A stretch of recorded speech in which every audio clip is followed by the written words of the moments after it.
Thank you, Andrew.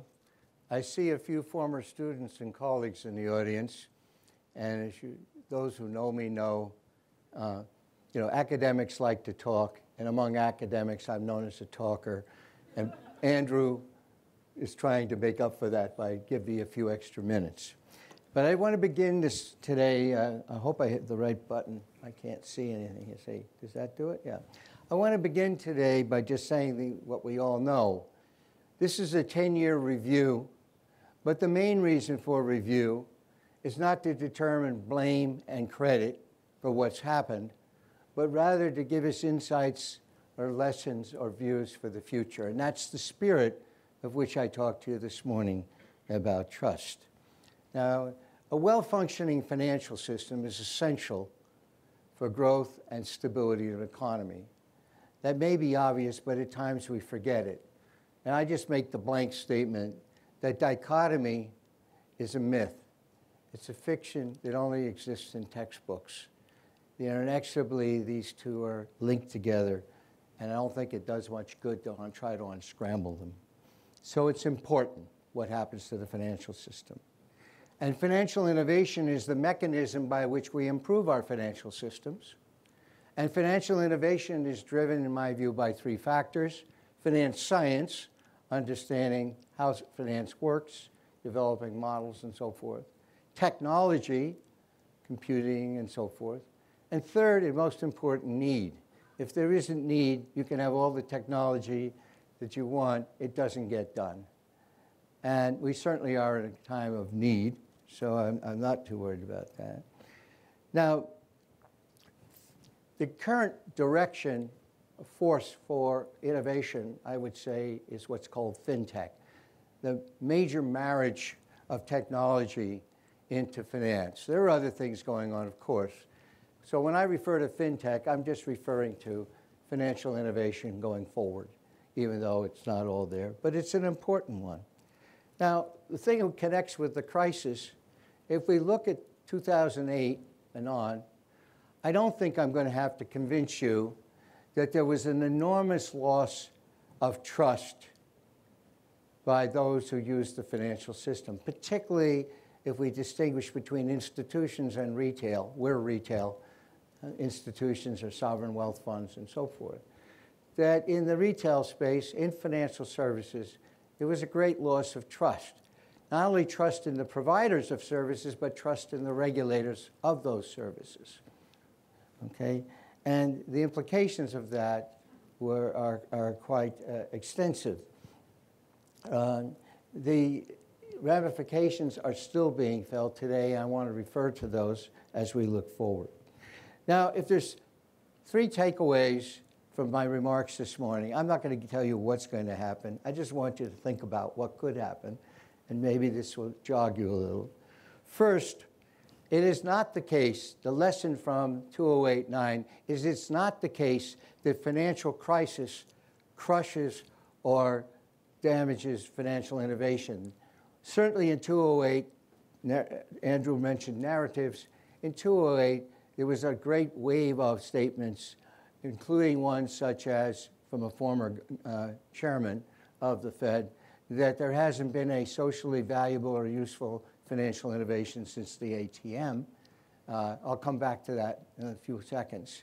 But in any case, so financial innovation took a real hit, and I think it's fair to say between the regulations and just general behavior that financial innovation at least slowed dramatically, and maybe in some cases was even to some degree reversed. I want to say as a takeaway, this is not the norm. It did happen. I'm not saying it shouldn't have happened. That's for those to review, but it doesn't always happen. So that's the first point I want you to take away. Second, trust is fundamental to financial services. Again, I think most people would agree with that. But I would point out to you today in fintech, people are saying because of technology, we no longer are going to have to trust. I'll just give you one comment. Blockchain, you all must have heard of that at some level as a thing. Blockchain doesn't require trust.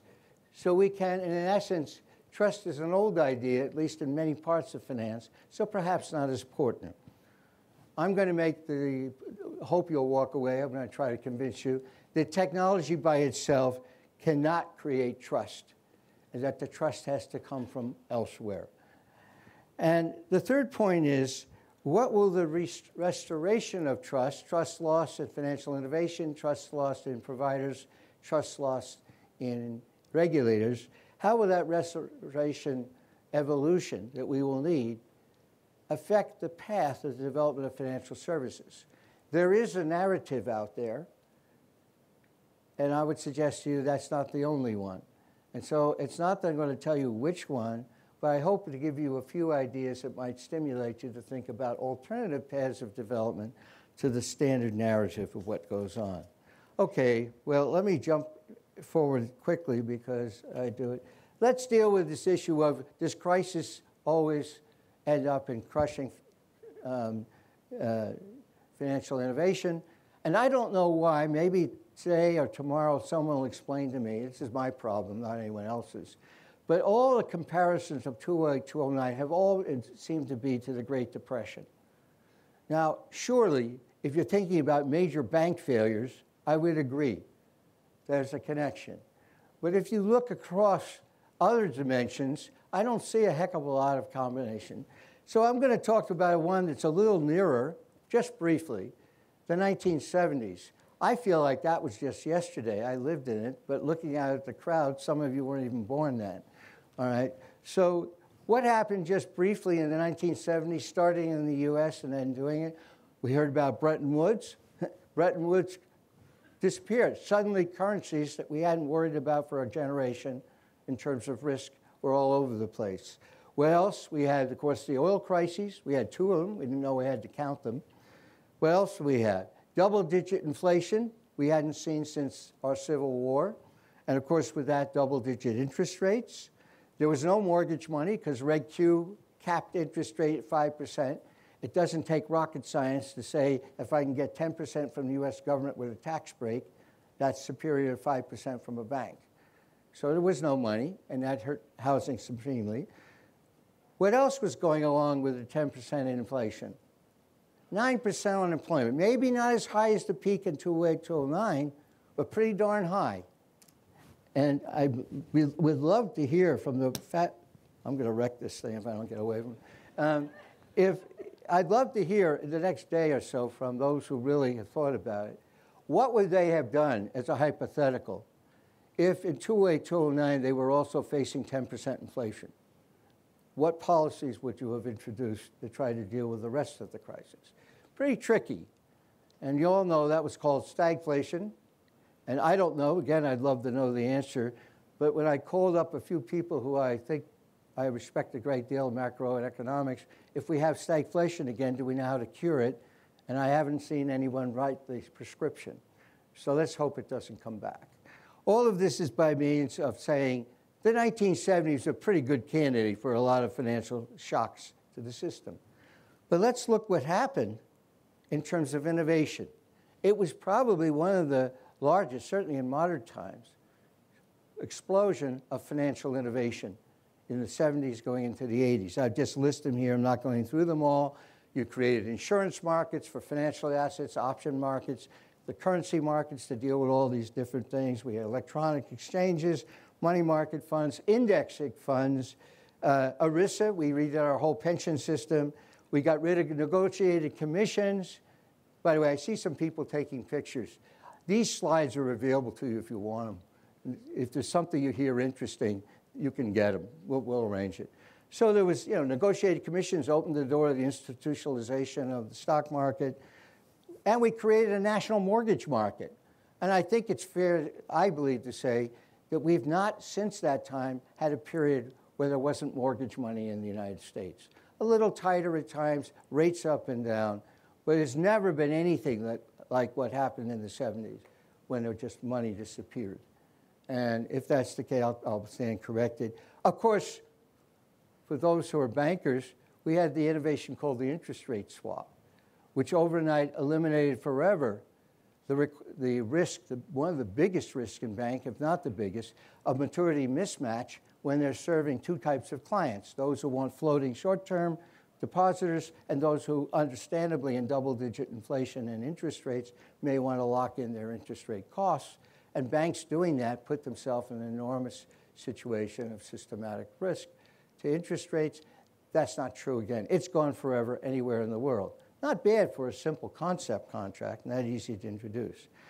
So what's this laundry list saying? Just to point out that crisis can sometimes have the opposite impact that it did in 2008-9, which is to stimulate a whole bunch of development of innovations to address it. And I would point out that these innovations, which were subsequently adopted voluntarily around the world in other countries, so they, at some level, that's a vote that people think they're pretty good innovations, unless you think everybody's a masochist. But these innovations have been paying social dividends for the last 4 decades. So that was my first point. Now let me quickly jump to the next one, which is this issue of looking forward. Is trust, how trust is fundamental to financial services, and the question is, can technology by itself create trust? Very quickly, I'm going to try to convince you to the contrary. This is a Galaxy 8 Note. It's not a 9. I'm not going to get a 9. I'll wait for a 10. Samsung's not going to like to hear that, but in any case, this is a Galaxy Note 8, very, very well known, very sophisticated technology. And if I turned it on and said, "Okay, Google," we all know what that is, it would say, "Listen," and I could ask it a question, and in 12, 15 seconds get an answer. This isn't true, so don't worry about me. But imagine I have a really bad knee, really painful, bad, maybe too many miles on it. You know, I've been at it for a while, okay? So I pick up my fancy technology and I say, "Okay, Google, what should I do about my bad knee?" Answer, cut it off. Do you think I'm going to do that? Well, let me ask you. If you were in my seat and you got that, how many people would follow that instruction? Put your hand up. No one. And there are a bunch of millennials in here, so this has nothing to do with whether you're facile with technology, okay? Well, by the way, I've asked this question everywhere in the world, and I've yet to have anybody put their hand up. So this is pretty universal data. Why did I do that? That's my fast pass that technology by itself isn't trusted. I gave you credit. And I just remind you why, because we were hearing about philosophers. You know, we all know everything's a model and that all models are incomplete. There's no such thing as a complete description of reality. Therefore, among other things, they all can fail because they're incomplete. But also, we have to make decisions when we use a model or build a model. What do we put in the model? And most importantly, what do we leave out? Those are judgments. Now, one of the reasons that I don't think I would or you follow that advice is you don't know what medical model was in here. By the way, for medical, you can replace it with financial. I just thought medical gets attention because everywhere that's a first order. Okay? So you don't know what model was in there. Did it come from the best minds in knee research using lots of important data about me? Or did it come from an internet download somebody threw onto a nice piece of technology? We don't know. What else don't we know? The models have to be populated by data.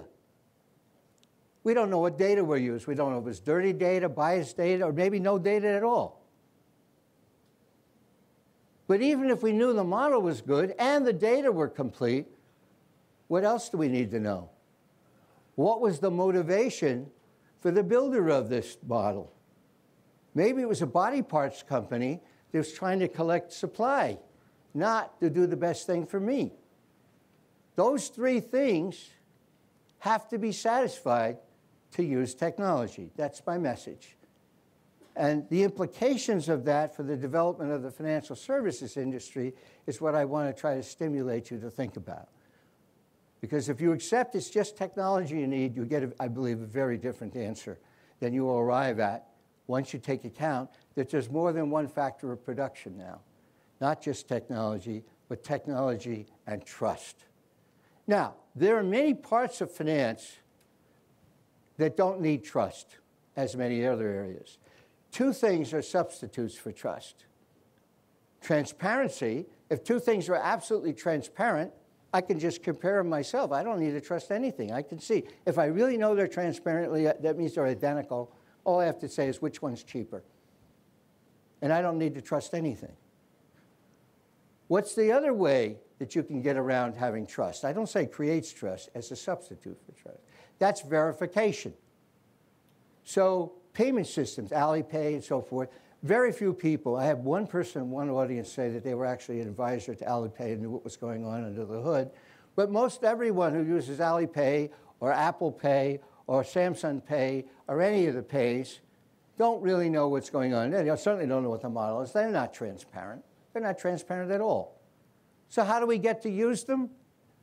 Verification. I try it. It works. You try it. It works. All my neighbors try it. It works. So even though it's a black box and I don't know what's inside, I'm willing to use it through verification. If I'm a financial advisor doing advice for this gentleman in the front, my client, and I do spreadsheets half the day, and this gentleman comes in and says, don't do that. Here's the machine. Put it in. You'll put his data in. Out will come the answers for him, and you're done. Okay? I don't know what's in this machine, but what can I do? I can take every spreadsheet I did for the last 10 years for him, run it through here, compare the answers, and see whether they're the same or better. If I get that, maybe through that verification, I'm willing to do it. So things that can be verified don't require trust. So transparency and verification. The thing I want to call your attention to, there's a huge swath of finance, high-level finance, that high-value finance is sometimes called, which is inherently opaque, which means, opaque, not transparent. Well, inherently opaque means it cannot be made transparent. So transparency doesn't work. Then it also turns out there's a whole bunch of it, particularly financial advice, which is not, as a practical matter, verifiable. So financial advice, the big area, and financial advice includes complex financial instruments, solutions that you buy. That's just prepackaged advice. Those are inherently opaque, so they can't be made transparent, and they can't be verified. Those who've never done it, you're not going to like it if you haven't heard it. But here's the question. He's just hired me as his advisor. Question, if he can only look at what happens to his portfolio going forward, no other data, just to simplify it, how many years would I have to manage his money before he could come to a proper, rational, significant conclusion, statistically significant conclusion that I'm a good or bad manager? You understand? I'll say a T-stat of 2. If you don't know what that means, that's a pretty low-level standard for significance. I don't think any of the professionals in this room would hire me with a T-stat of 2, okay? And you certainly couldn't get any drugs approved with a T-stat of 2 or p-value that large, okay? So that's not a high standard. 5 years? 3 years? Anybody? 40 to 400 years, depending on what date I give you. The point of the matter is, that's my point. It's not, as a practical matter, verifiable. You may not like it. By the way, an AI machine will give you the same answer because it'll use the same formula. And it'll, T-stat is a T-stat or a p-value is a p-value. So the point being, financial advice is a big area in which it's inherently opaque. So what are you left with? You're left with no other choice but trust. It's not an option. It's the only solution. Now, I want to remind you about trust. I'm watching the clock, Andrew. I want to remind you about trust, that there are two components to trust. Usually you say trust, you think trustworthy. One of my grown children is in the room, okay? And I trust him and his siblings with my life making decisions if I can't. Maybe I shouldn't, but I do. But I wouldn't let him or his siblings near me with a scalpel to fix my knee. Why? Because they don't have the competence. So I remind you, trust is not just trustworthy, it's trustworthy and competence. And that's what makes it very, very complicated. Now, fintech is going to, as my example, improve efficiency, lower costs, allow me to do my job better and for more people. But there's a price. And the price is, as you saw, it gets more opaque. Every time we put a black box in, It was less transparent to me. Surely not transparent. He just trusted me. That's the only reason he picked me as his advisor, not because he understands any of it or could. And I'm including my 150 IQ, 3 PhD nanotechnology colleagues at MIT. So it's not about education, all right? So, when we look at this, we say, okay, we get this increased efficiency, but we get an increase in opaqueness. I would suggest you to think about what does that make the value happen to the value of the trust asset as technology comes in? Does it go up or go down? I would suggest it probably makes the trust asset even more valuable because of the greater opaqueness. Okay? If that's true, that's a very different story than the one that advisors are often being told today.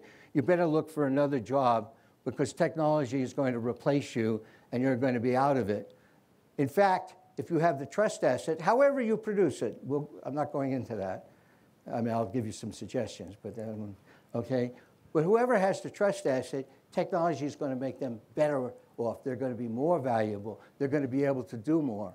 My physician could treat me in Singapore because of technology. My physician at the Mass General in Boston, okay? And the same thing with financial advice. So I think that's one direction to see it.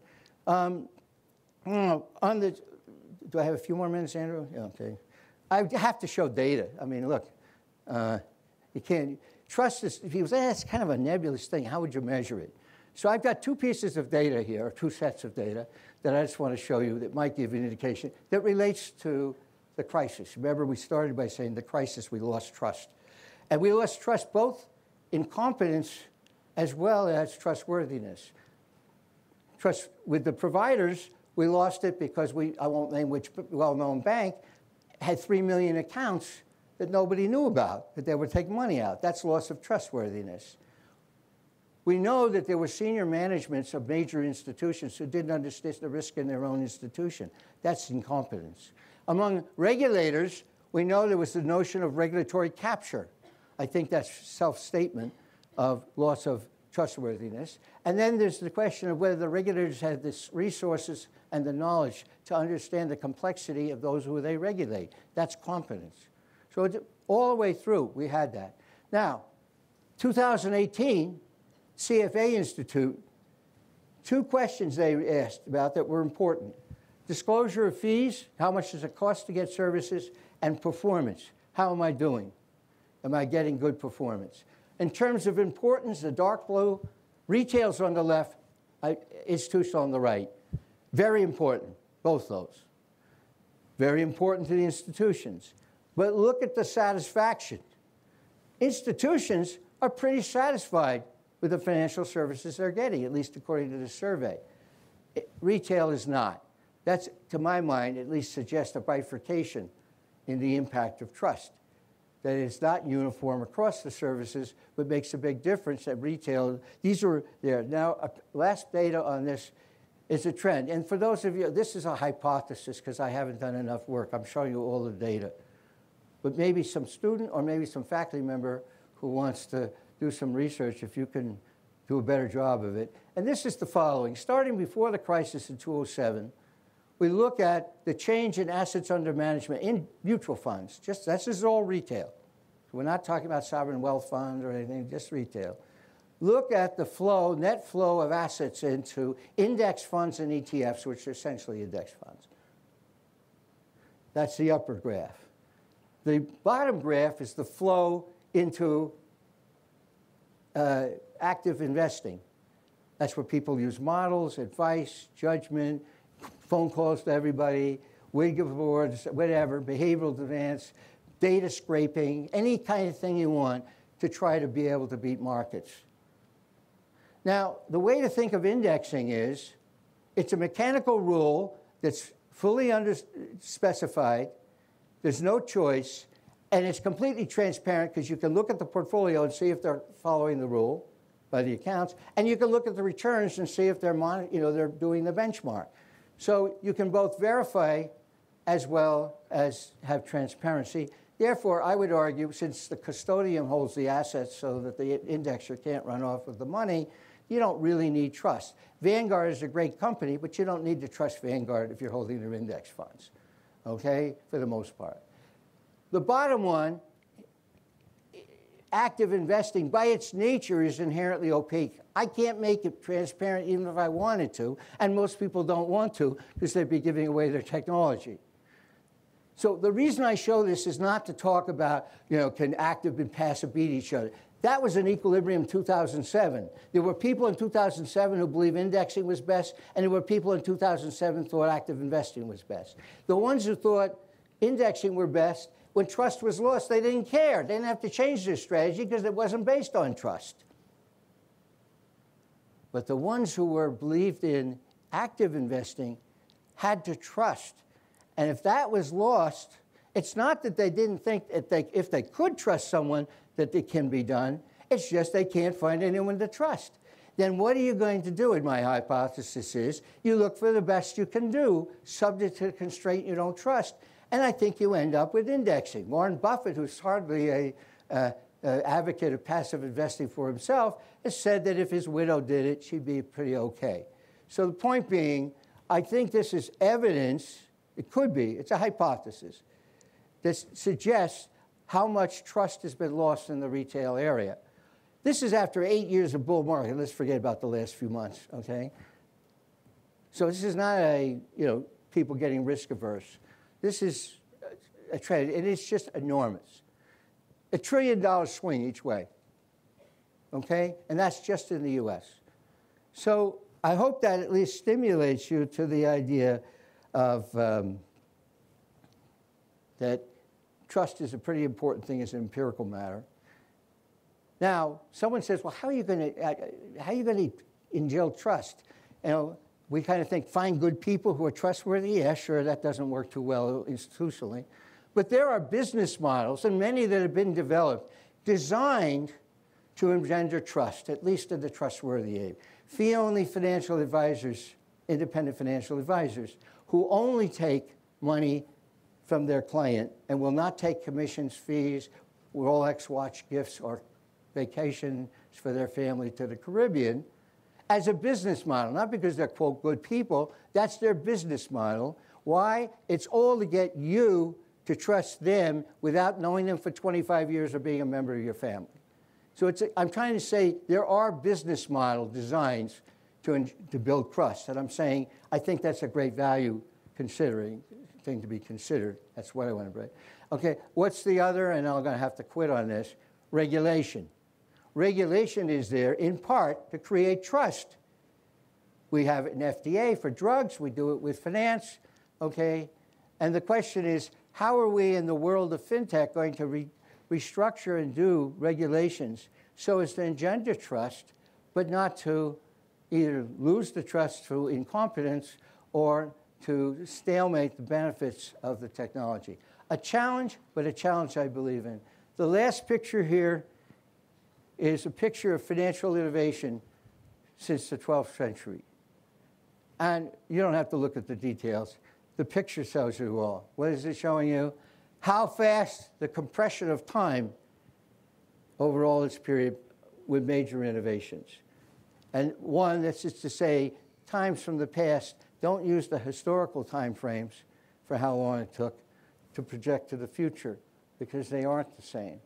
But I also use this to remind myself, these are tough times, and we have lots of uncertainties, but they've always been tough times and lots of uncertainties. And, we had Bretton Woods, as we heard in the previous thing, in 1944, and it went away in the 1970s, but we didn't exactly have everything else go away. So I would say I'm rationally optimistic that in the long enough run, that's always what we economists say when we don't want to be pinned down to a very definite forecast when it will happen. In the long run, I think it will work. But I hope that from these comments that you'll think about there are two factors of production. And we learned in first year micro, or we teach it, when you have two factors of production, it's an interesting question. How will the factor shares be in the output? Labor and land, labor and capital. How about trust and technology? Is it going to be a lot going to technology and a little to the trust asset?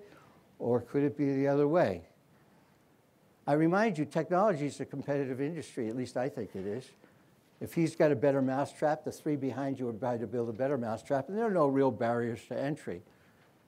So think about that as a micro problem when you're trying to forecast which assets and who is going to do well going forward as we develop the innovation to improve things, okay? Whether you're an investor or a user or a regulator. Thank you very much.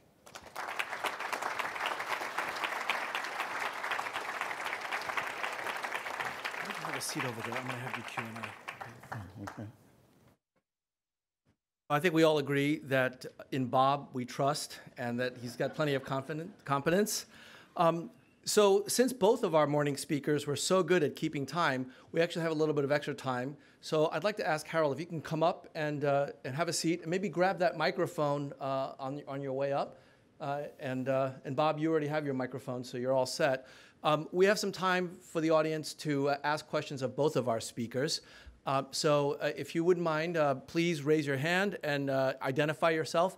And as a moderator, I have the right to stop any kind of pontification that may go on. So please, if you're going to ask a question, make it a question. Steve? Can you identify yourself, please?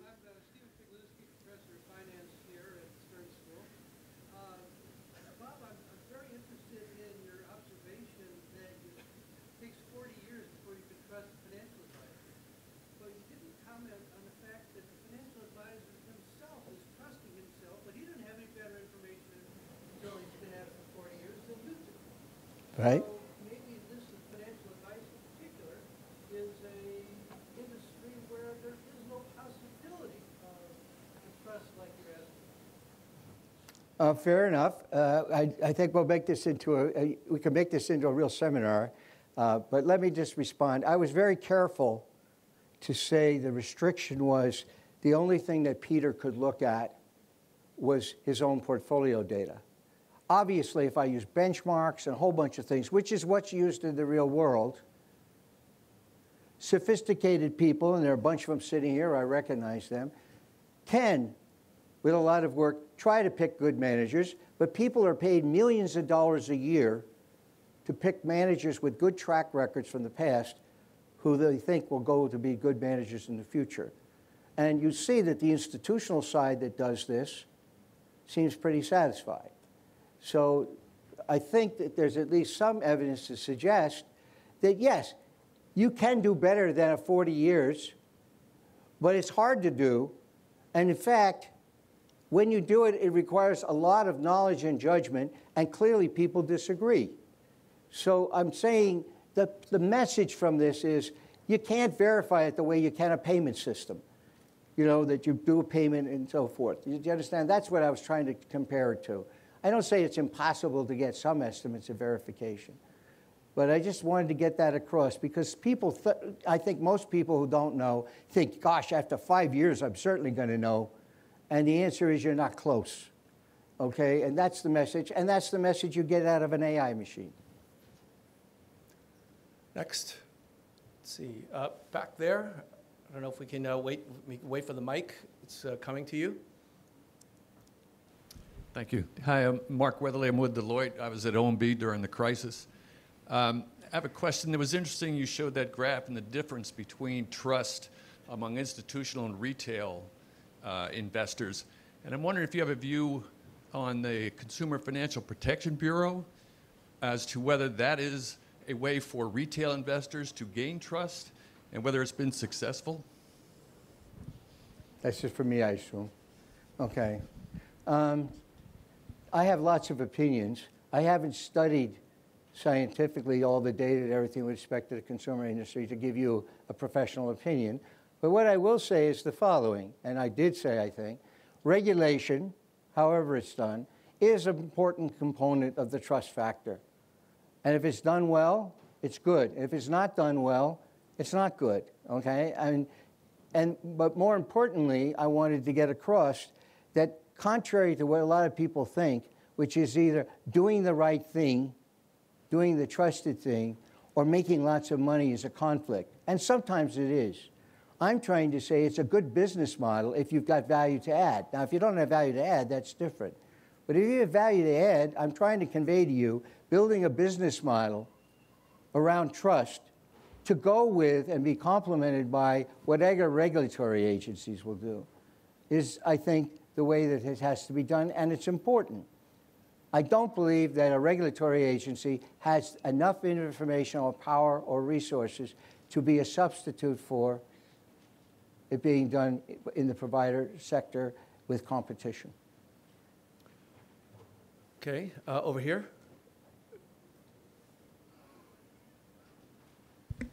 Thanks. Doug Breeden. Bob, I thought some also about trust, and I remember back in the good days when we were buying lots of homes for our kids, I thought of caring, sharing, and trust. I remember even writing something about that, and I wondered if you'd thought about the micro type of implications of, like if you bought a vacation home and you shared it with your children or with friends, that would be a very efficient thing to do, and that vacation homes are often not used by a lot of people. So I wondered, in kind of optimal consumption and spending rules, whether who you care about affects what you could purchase, and and trust would be a part of that consumption decision. Anyway, I don't know. Wild idea, Bob. Okay, first let me be clear. I was brought up, I think, like most everyone here, with a vision or a mission, or taught to be a trustworthy, caring person. And I try, but I don't always succeed, and probably a lot of those others do it. I was trying to distinguish from that, Doug, which is very important, to trust here, thinking it is an asset, purposely for the reason that I'm trying to keep them separate. So I would say those are important and issues, but that's not what I was referring to here. I'm trying to purposely separate the two so that people can see that it's actually a good strategy, that you're not having to make the usual ethical trade-offs that are often raised, which exist, of course, but I don't think are the preponderance when you're thinking about strategic decisions of how to run a financial services organization, that you can just look at it from the point of view. Over here. Good morning, Ian Shore. Recently, the CEO of Jefferson Medical Center made the statement that artificial intelligence may make you smarter, but will never make you wiser. I assume you would agree with that assertion?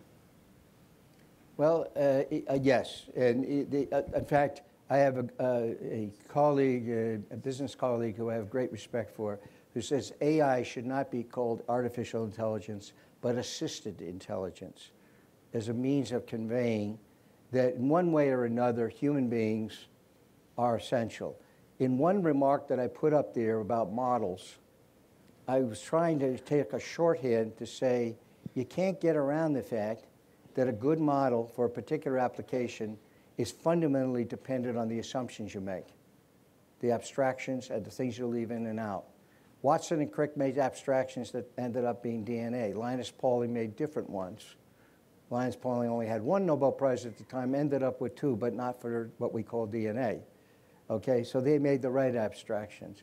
As far as I know, and I call that the art of the science because it doesn't just apply to finance and economics, it applies to physics, chemistry, and fintech, okay?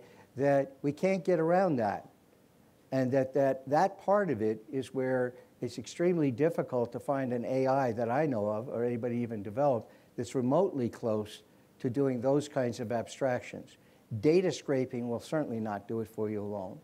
So I'm trying to answer, in the spirit of the way I answered Doug Breeden, that in the context of what I was saying, that's how I would frame that, why the AI is not a substitute for people. Yeah. Harold?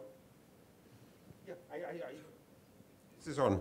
I think that's a fascinating question, and I think you can also learn something from the story of industrial revolutions in the past. If you think of the manufacturing revolution, there was really a substitution of energy from carbon sources for human or animal labor.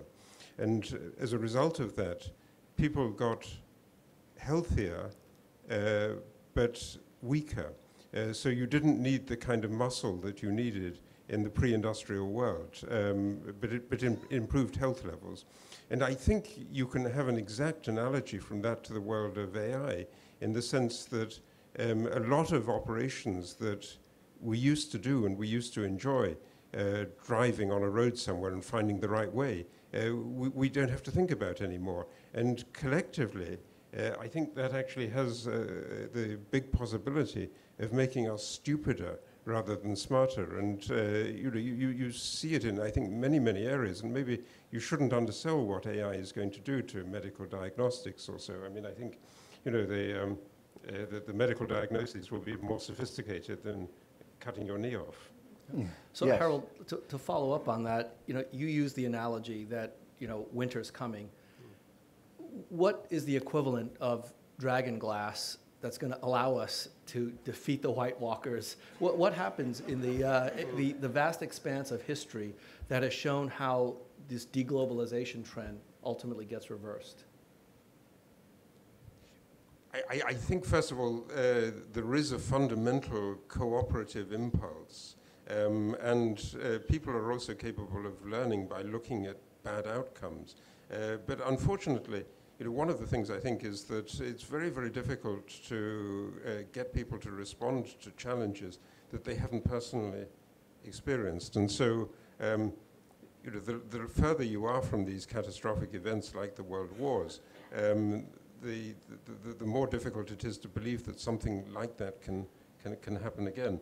And maybe you need a bit more imagination. You need to look to history, or you need to look to other areas of the world where you can see exactly the effects of conflict and of increasing nationalism and pushing back on the Maybe on a the review corporation. article, perhaps. Huh? So, yes. Thank you, Rick Ross, an interested alum. I couldn't see the slide on evolution to the far right where it was small. Was blockchain there? That is to say, is it possible to have a technology solution to trust? Or on the international scene, is this something that promotes distrust, looking at how Venezuela was able to shirk some of their bond responsibility by issuing a cryptocurrency? So is the blockchain a solution to trust, or does it promote distrust, as we might have seen? Why don't you both answer? But Bob, you Okay. start. I would point out the following thing, that blockchain doesn't grow out of the ground like a tomato.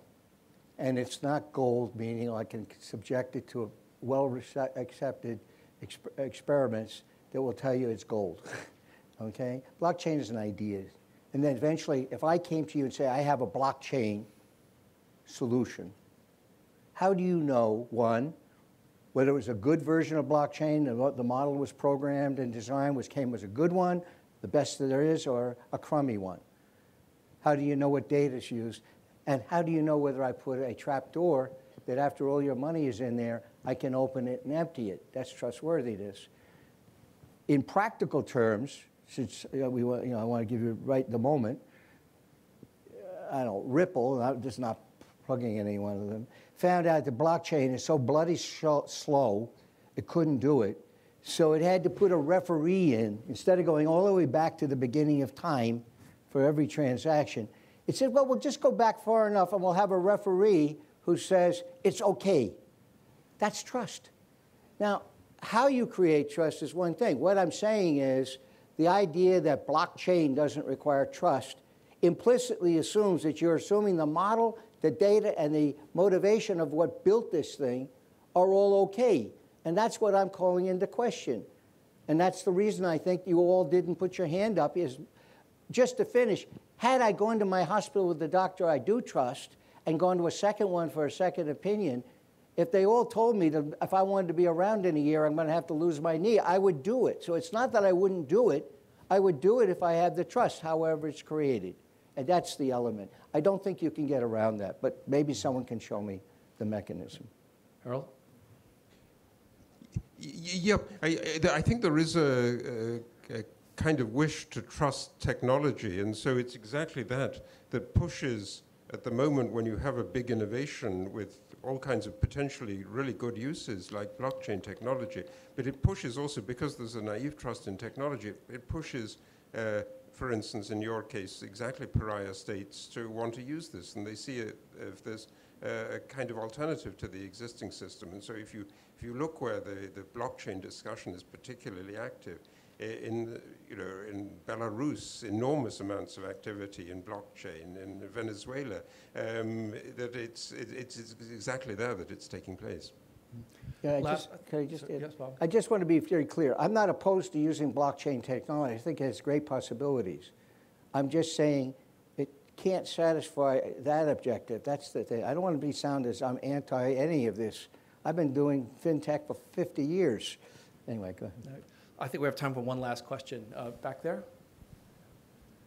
Hi, Wilson Irvin from Credit Suisse. A question primarily for Harold. A lot of the deglobalization has happened in Europe, which is kind of strange given there's at least some common legal framework, some common institutional framework, a common currency. So strange that deglobalization would be centered there. Mario Draghi has talked about how a lot of the forces that have come in place since the crisis made it harder for him to operate a monetary policy that works all through the union. But the euro actually still remains popular, even in parts of the union that have had tough economic performance. So I'm curious as to your call from here. We're sort of stuck in a half banking union that's going a bit backwards right now, but there are forces trying to move it towards a more unified, to reverse that flow. What do you think of Mr. Draghi's chances?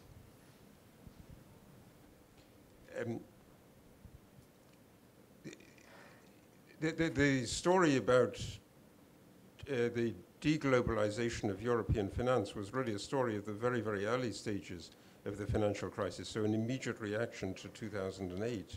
That was really a story of institutional incompleteness because the banking regulation was a national issue at that point. And so it's really only in 2012 that you move to a Europe-wide system. And the banking union is still incomplete in that sense. The national pressures are still very much there. But that's exactly the bet of Mario Draghi. But on the other hand, you really can't do it without the politics. And so a lot can be done at a technical level, but it really can't be done without the work of France and Germany and the rest. And that's exactly the question that I think is still very much open, because they're responding to a whole series of crises. It's not just the financial crisis, the debt crisis, but it's the security crisis, environmental challenges, energy challenges. There's a big recognition that there are really big collective goods here.